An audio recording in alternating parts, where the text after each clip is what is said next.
If you should visit a place that has a lake in the woods and a beautiful waterfall, then you may also find two little engines called Skarloey and Rheneas.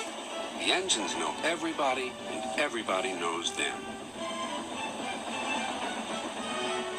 There are two more engines, Sir Handel and Peter Sam. They used to be called Stuart and Falcon, but they like their new names better. One day, Sir Topham Hatt sent Edward to the works to be mended. A big surprise awaited Edward. It's Skarloey. What's he doing here? Skarloey was pleased to see Edward. I've been sent here for a rest, he sighed. I was put in this shed so that I could see everything and not be lonely. But I do miss Rheneas. He's going to be mended. I wish I could be mended too and pull coaches again. Just then, some workmen arrived. We're going to take you to the works now, Edward. Come along. Goodbye, Skarloey. Your railway's a lovely line.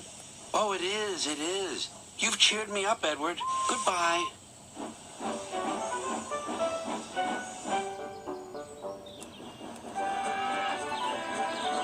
Meanwhile, Sir Handel was having trouble with some coaches. He tried to be kind, but the coaches didn't trust him. They were awkward and rude. There was worse to come.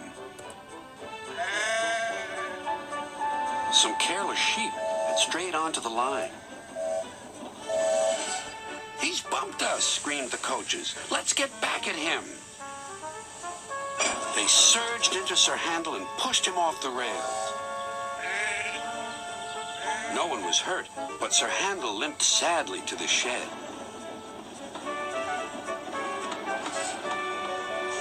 No more work for you today, said his driver. How are we going to pull the visitors' train without an engine? What about me, sir? Skarloey, can you do it? I'll try, said the old engine.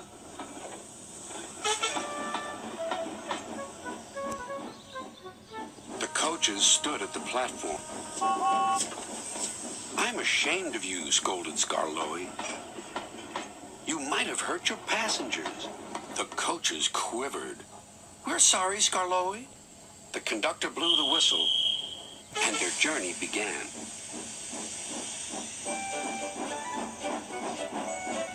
Skarloey remembered all the gates and stiles where he had to stop.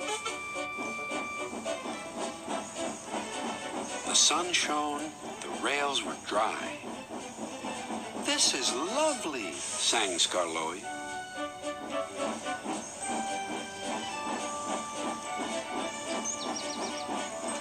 Presently, the line grew steep. Skarloey felt short of steam. Take your time, soothed his driver. It'll be better downhill, Skarloey said to himself. But it wasn't. His springs were weak, and the rail joints jarred his wheels. At last, a spring gave way. I feel all crooked, cried Skarloey. We'll need a bus now for our passengers, sighed his driver. No, pleaded Skarloey. I'll get them to the station or burst. James was waiting at the platform. Clanging and clanking, Skarloey steamed in. I'll do it. I'll do it. I've done it. James collected his passengers and respectfully puffed away.